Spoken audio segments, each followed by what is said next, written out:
Nerd Reactor, roll out. What's up, everybody? John here, and it's time to talk about Killers of the Flower Moon. And this is the latest movie from Martin Scorsese, and it's based on the book of the same name. It's based on a true story.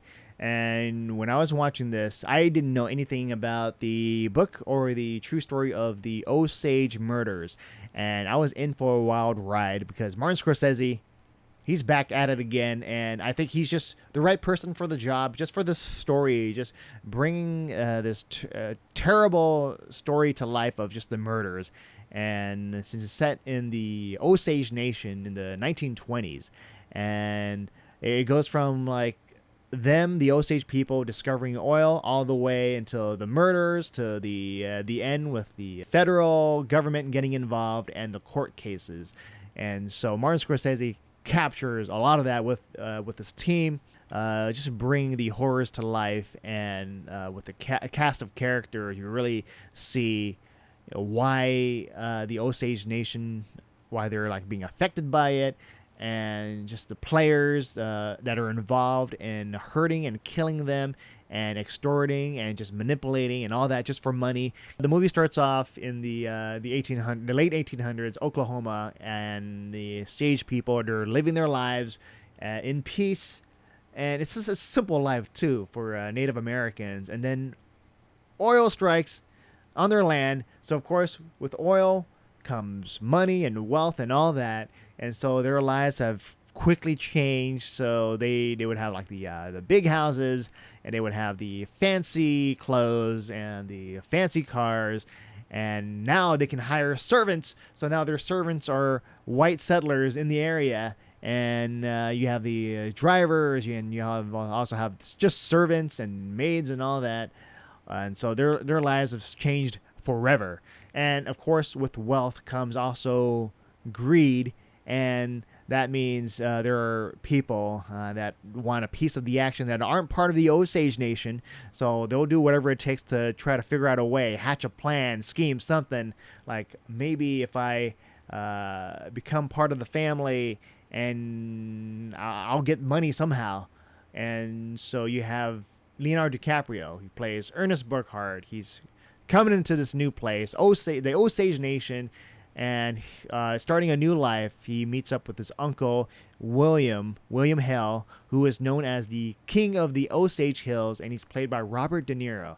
And as he comes into this new life, so he'll be a driver, and he meets Molly, played by Lily Gladstone, and Molly Kyle. She is a wealthy Osage person, and so as he drives her around, their relationship starts to blossom. They're growing fond of each other, and that leads to both of them getting married, with Ernest just being a part of the Osage life. He's starting to see things, and also Molly's families, everyone around her is slowly just getting ill or dying.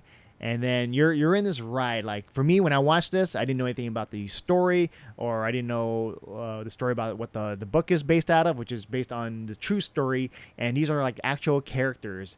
These people existed, and you're watching this. You're learning about this mystery. Like, the family members around Molly are dying off, and you're thinking, is this through natural causes, or is there some darker forces at play that are killing them off just so that they can get the money? And the movie sprinkles these dark things throughout to let you know, like, hey, people are dying, and who is at play here? Why is it happening? And there's a lot of mystery at the very beginning of the movie, and slowly the layers are being peeled off, and you start to learn like who is controlling the strings, and who is just doing these evil things just so that they can just maintain and keep the money. And so as these murders are happening, Molly and the Osage people, they would hire detectives and investigators and all that, but it just seems like everything that they're trying to do to find out what's happening has fallen on deaf ears, or something bad happens, and nothing continues on. And you're watching this, you're just like, whoa, this is a scary time where your people are dying all around you, the people that you know and love, your own family members, and you can't do anything about it, and you're not even sure who to trust anymore. And so this movie, Martin Scorsese was able to just capture all of that, and it just makes me paranoid, makes me scared, and just watching this, seeing these horrific events happen, and afterwards just reading a little bit more about it, we're like, whoa, these are like real characters, these things actually happen. And I'm like just shocked. Like, I shouldn't be shocked, because human beings, like, as long as they're human beings, they would do, human beings would do terrible things to other human beings, but there is hope in this movie. And there is hope. If you already know like the true story, you already know what's gonna happen. And for me, I'm just like, what's gonna happen here?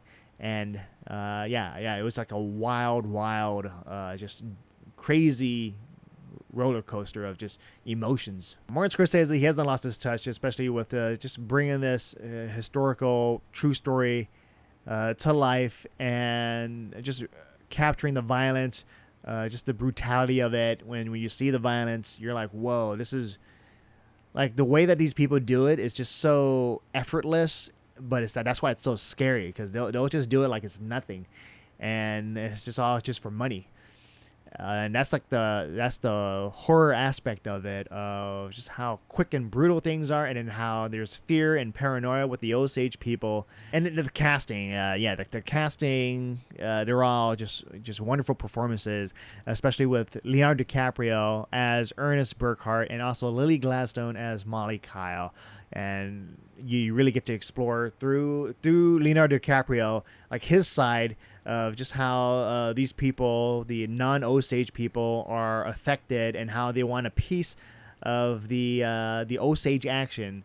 And then you have Molly. You get to follow her. You get to see her life, and how her life has been affected by the oil that was discovered on their land, and her lavish lifestyle. And then you see her family, the Osage people, just trying to just live a simple life. But nope, with the wealth that comes in with them and the oil, there comes a greed, and how it's gonna change her life and affect her, and just cause a lot of misery. Yeah, both DiCaprio and Gladstone, just a superb performance. And DiCaprio, you're watching him, like, he's a very flawed man. He has different layers, different sides to him, and he still has that point where he's trying to do some side hustles, trying to do some gigs, but then also he cares about his wife, Molly. And as the murders keeps on happening, the government's gonna get involved, and you have the BOA agents. You have Jesse Plemons. He plays Tom White, and he has a calm demeanor. And the BOA agents, it's a precursor to the FBI. And when I see Plemons on the screen, I feel relieved, and just kind of happy, just because, like, all right, someone that can actually do something, like with the federal agents just helping out. And then you also have Brendan Fraser. He's in this, and he plays a lawyer, and he's just his character is very outlandish and very bombastic. But every time I see him on the screen, Brendan Fraser, it puts a smile on my face, because I just love just seeing him just coming back to acting and all that. And then you also have Tantu Cardinal, who plays Lizzie Keogh, the mother of Molly, and she's very distrustful of the white husbands that are marrying the Osage people. And then you also have Carrie Jade Myers as Anna Brown, who's Molly's sister, who just wants to party and drink and all that. And just seeing a different sides. This is seeing the family side of Molly's, and how they're affected by this. It makes me sad. And each character, they have their own different personalities, and they all help keep the plot moving along. But yeah, the film's budget is like around $200 million.